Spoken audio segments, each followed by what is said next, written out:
Before we begin, make sure the stitches are not twisted on the needle. Make sure that the leading edge of each stitch is in the front of the needle. Cut a length of yarn about 4 times as long as the piece you're going to graft and thread that onto a tapestry needle.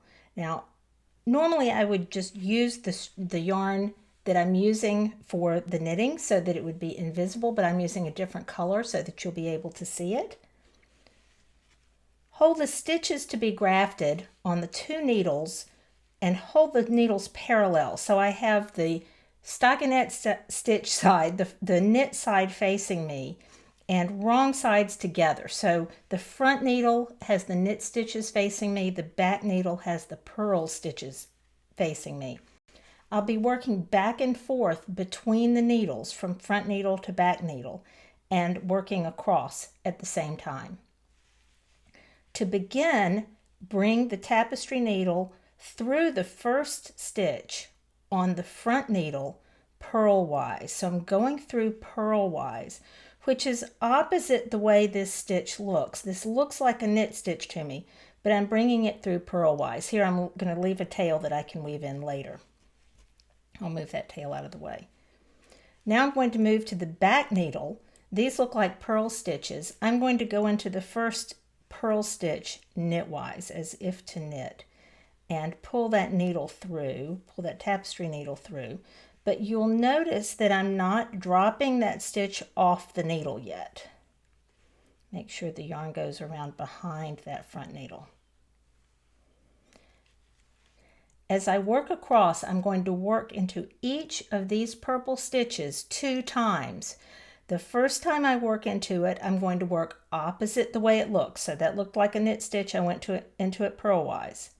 The second time I work into each stitch, I'm going to insert the needle the way the stitch looks to me. So this looks like a knit stitch. I'm going to go in knitwise. This looks like a purl stitch. I'm going to go in purlwise. So I'm going to move back to the front needle here. I've gone in the first stitch 1 time and the back stitch 1 time.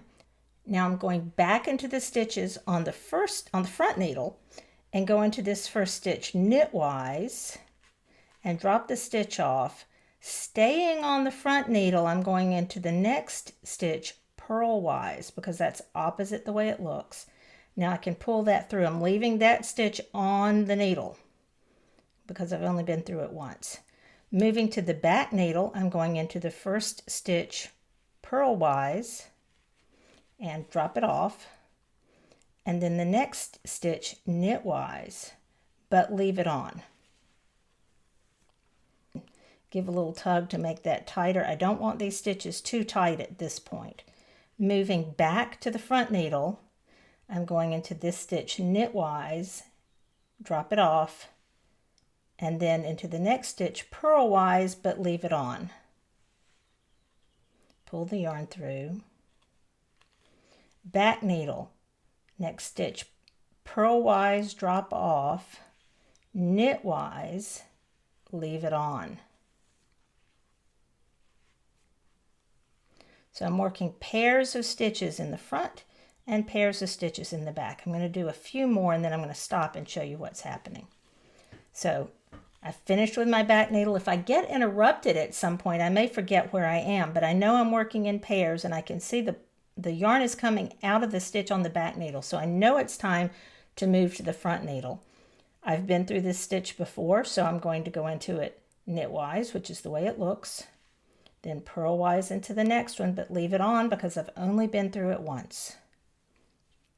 Pull the yarn through, then purlwise off, knitwise, leave on.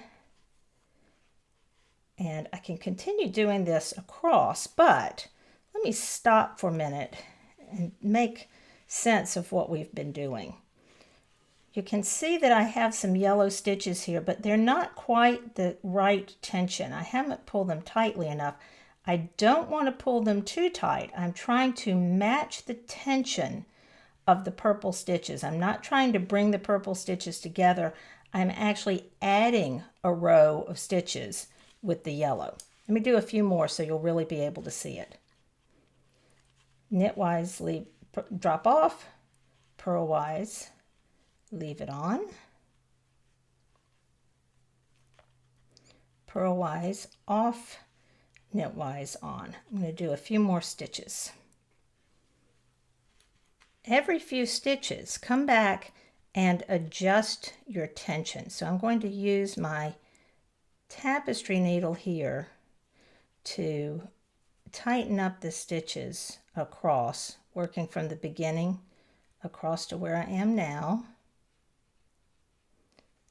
And I'm trying to match the tension or match the gauge of the stitches around it, not pulling them too tight. I don't want to wait till the end of the row to do this, because for one thing, I'll run out of yarn, and for another, it's just harder to do as you get more and more yarn. As you work across, if you run out of yarn, just cut another length and continue working, then go back and weave in the ends in the middle of the row. You'll begin to develop a rhythm and not have to think about it so much once you get used to that rhythm. You can always stop and check and make sure that you are getting stockinette stitches across and you haven't actually accidentally put your needle in the wrong way and started getting something you weren't expected. If that happens, just go ahead, take them out stitch by stitch, put your stitches back on the needle, and try again. As you finish, you'll have 2 stitches left, and you'll want to go through the front stitch and the back stitch one more time, knitwise in the front stitch and then purlwise in the back stitch. Take some time to adjust those stitches so that the tension is just right all the way across. You can always pull some of the stitches a little tighter or even loosen them if you need to. If you pull it too tightly, just give a tug before you weave in the ends. When you've finished grafting, you've created another row of knit stitches across using your tapestry needle. If you use the same color as you're knitting, it will be completely invisible. If you'd like more instruction like this, subscribe to my YouTube channel. Check out the links in the video notes for more ways you can find me. Thanks for watching.